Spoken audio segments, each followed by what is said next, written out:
Bom dia, pessoal.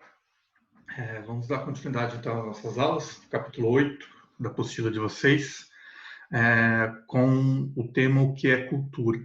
Antes da gente entrar na aula, então, alguns recados.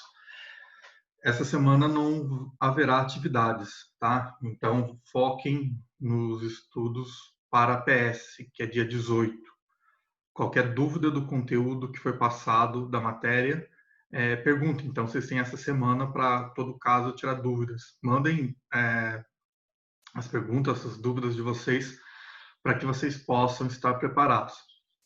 A prova vai estar fácil, ela vai ter 5 questões, assim como daquela que vocês fizeram no primeiro momento, né? Nós já tivemos uma primeira PS, mas reforçando novamente, qualquer dúvida que vocês tenham, perguntem, mandem as suas dúvidas que fica mais fácil. O capítulo 8, ele trata, então, a respeito do que é cultura, tá? Então, ele vai iniciar trazendo a discussão sobre o que traz ou o que é a cultura para o brasileiro, ou o que seria essa definição desse tema. Vamos pegar aqui, então, resumindo.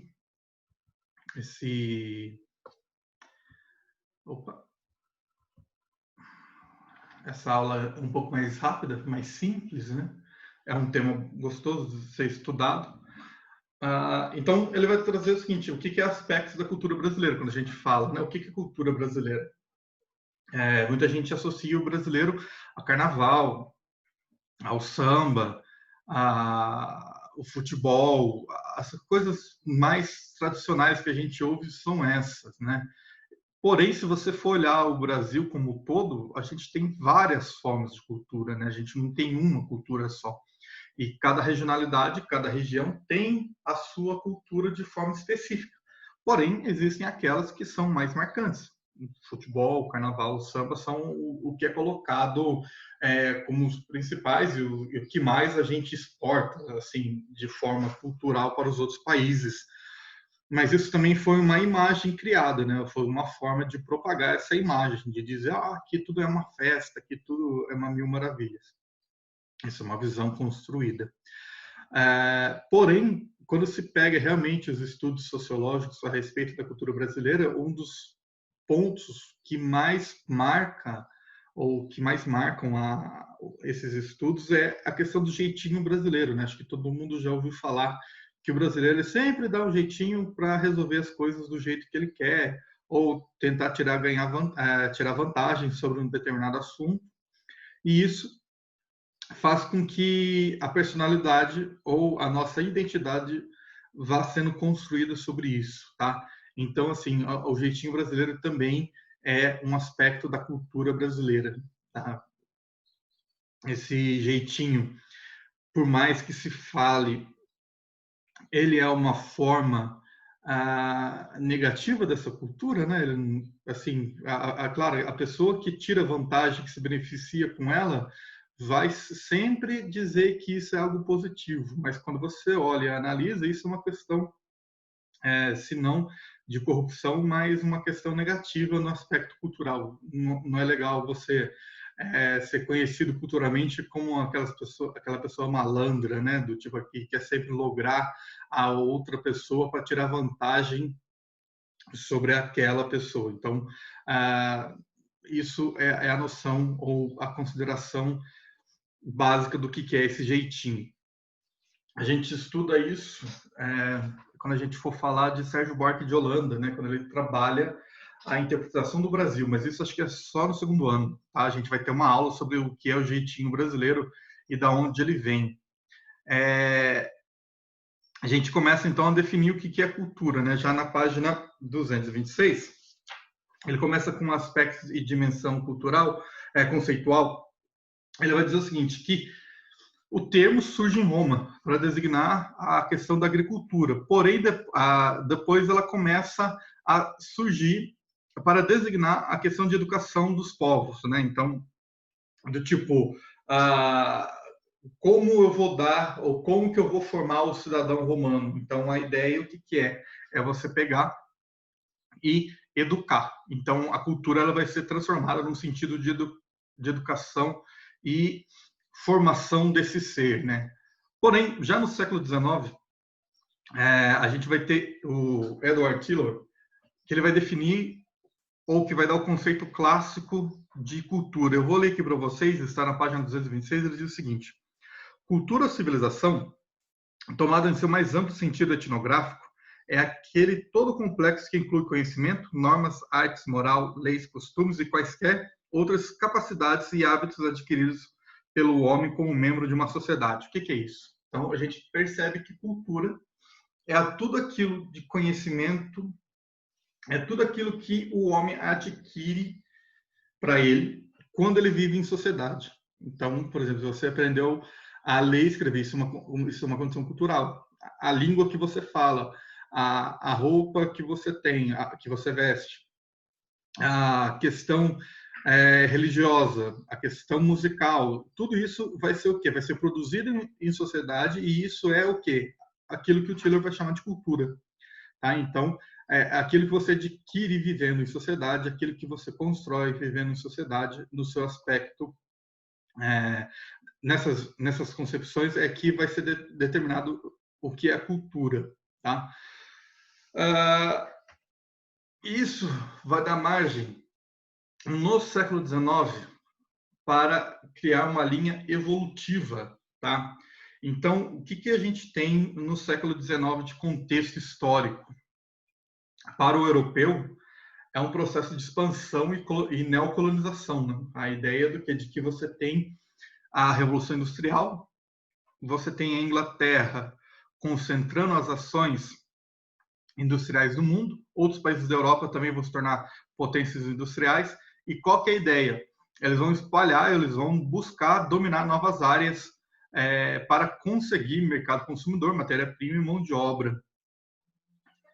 Nesse processo, eles precisam ou eles vão utilizar-se de justificativas, principalmente para a Ásia e para a África. A América já estava quase toda independente, mas ela vai fazer parte desse processo.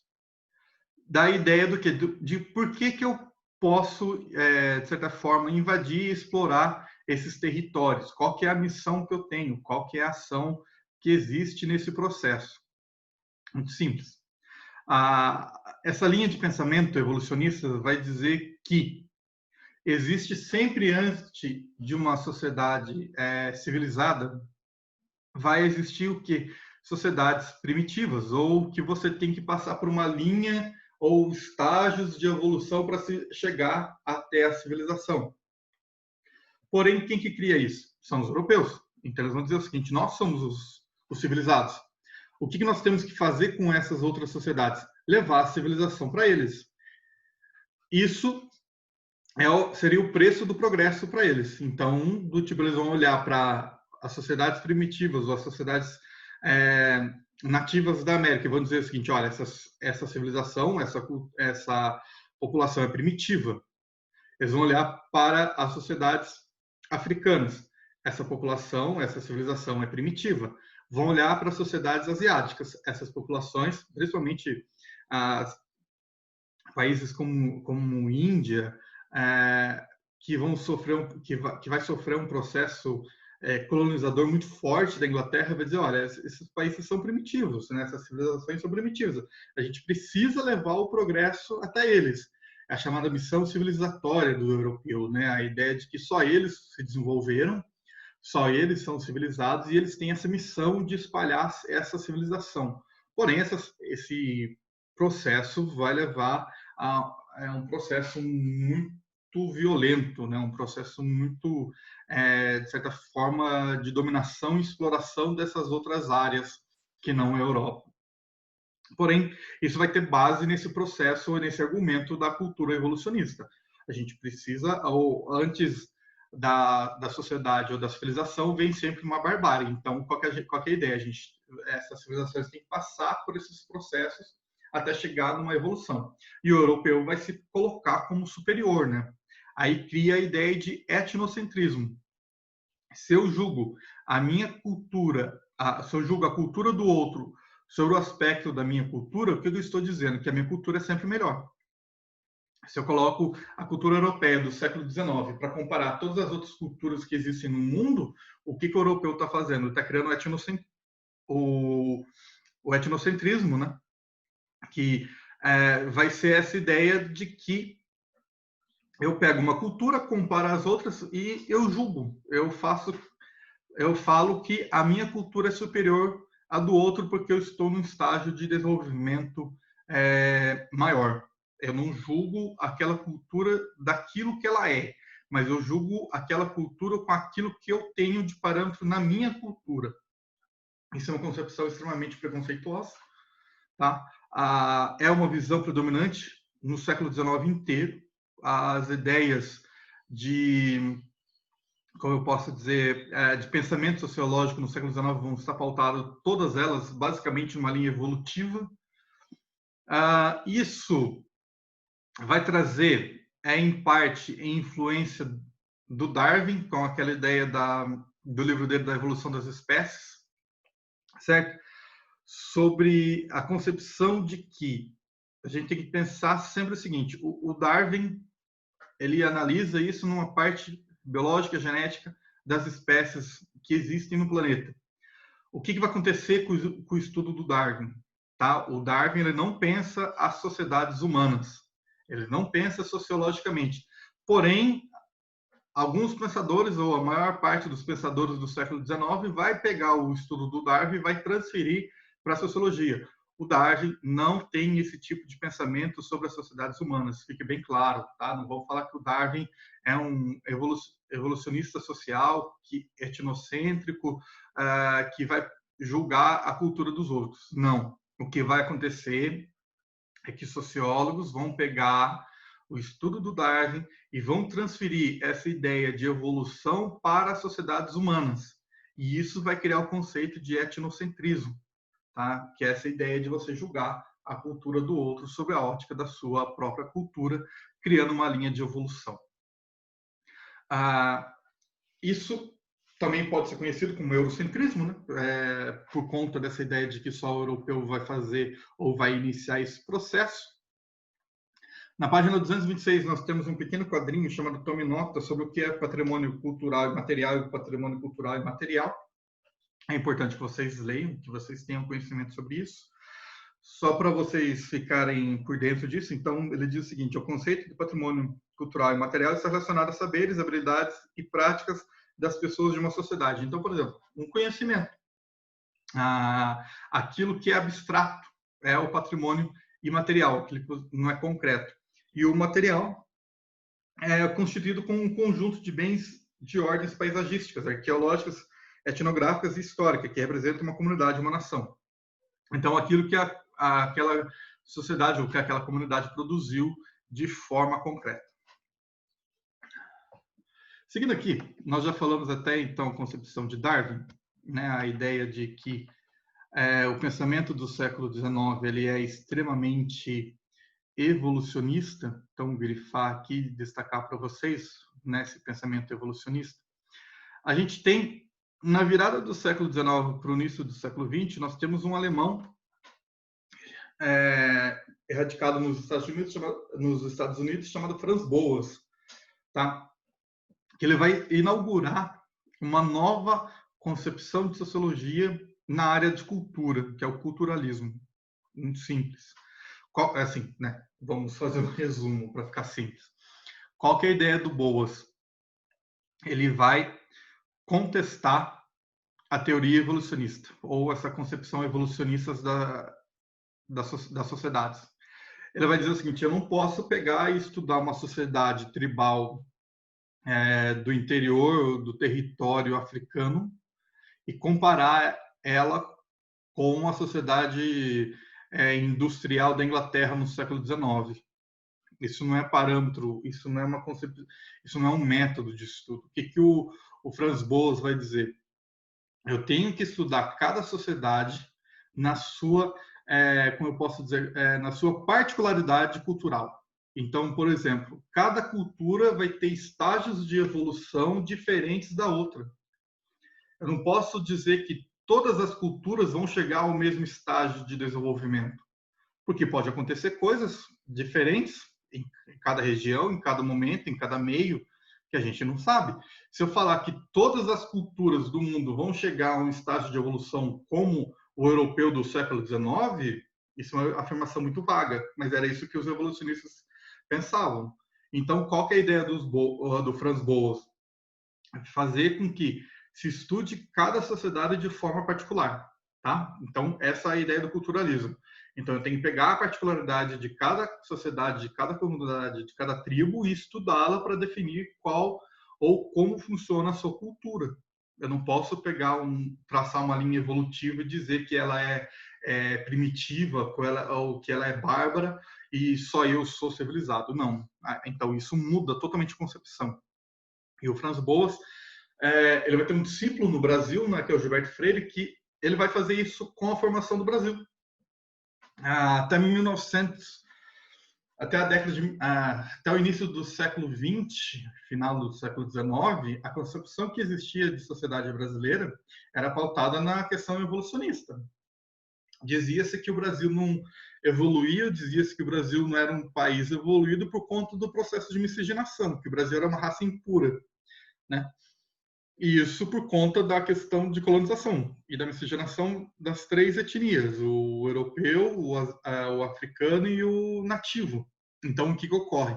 As teorias raciais do pensamento evolucionista da Europa do século XIX foi transferido para o Brasil e foi colocado como uma verdade. Então, pessoal, a miscigenação é algo ruim, a gente não evolui porque nós somos impuros ou isso traz uma degeneração da raça.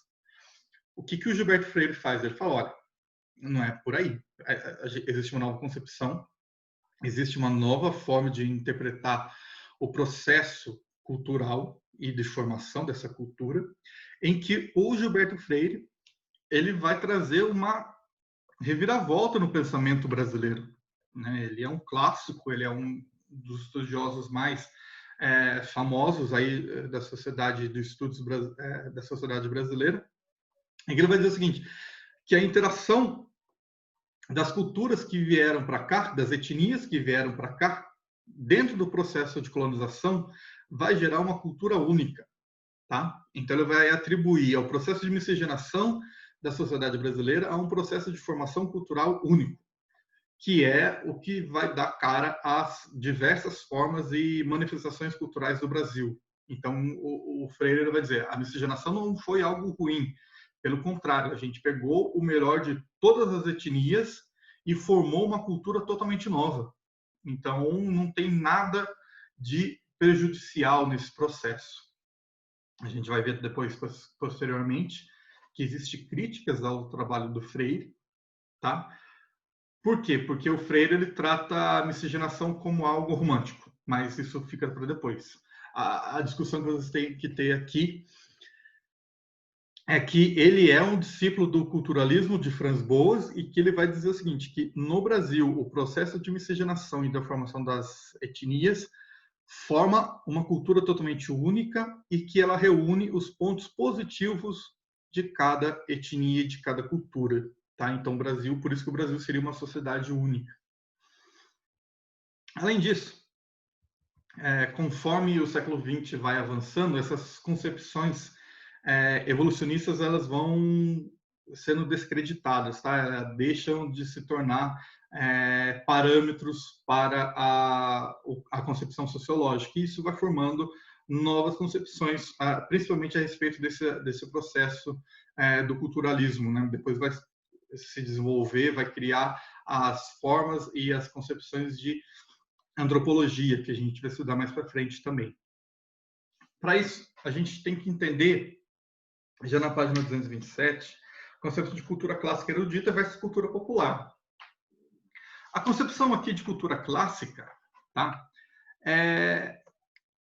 Ele vai estar pautado principalmente a estudos ou, como eu posso dizer para vocês, formas de cultura que vêm de civilizações clássicas, como Grécia e Roma, textos, música, não só de Grécia e Roma, mas como das civilizações clássicas, mas também do Renascimento.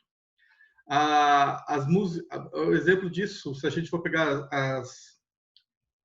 os grandes compositores do século XVII, século XVIII, século XVI também, que até hoje são considerados formas de música extremamente clássica para a nossa sociedade.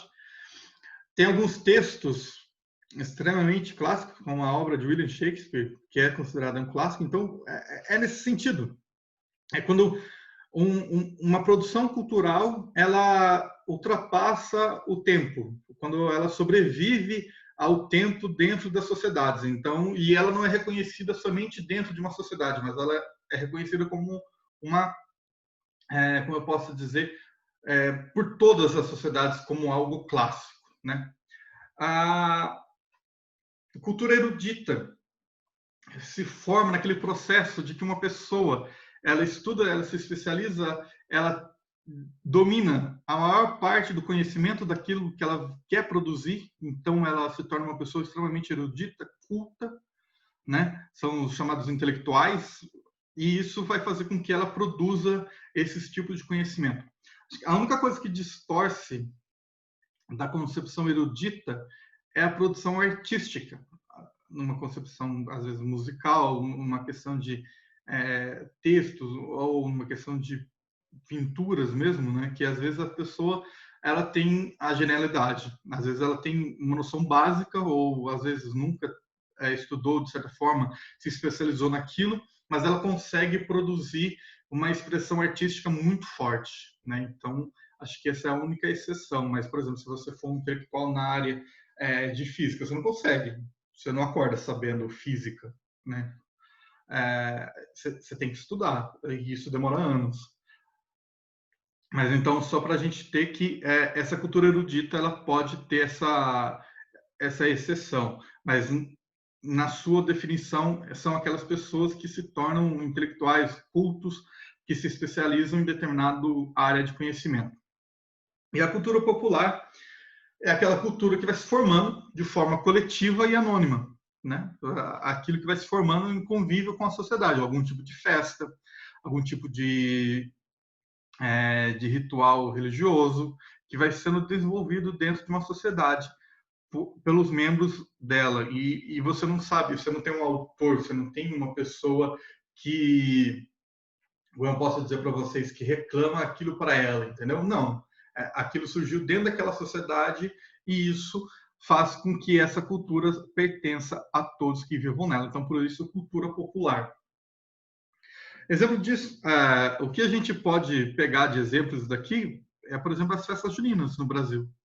Entendeu? Você tem uma tradição, cada região cria a sua festa junina da forma que entende, né? Tem as características básicas, mas às vezes um pouco a comida muda, a dança.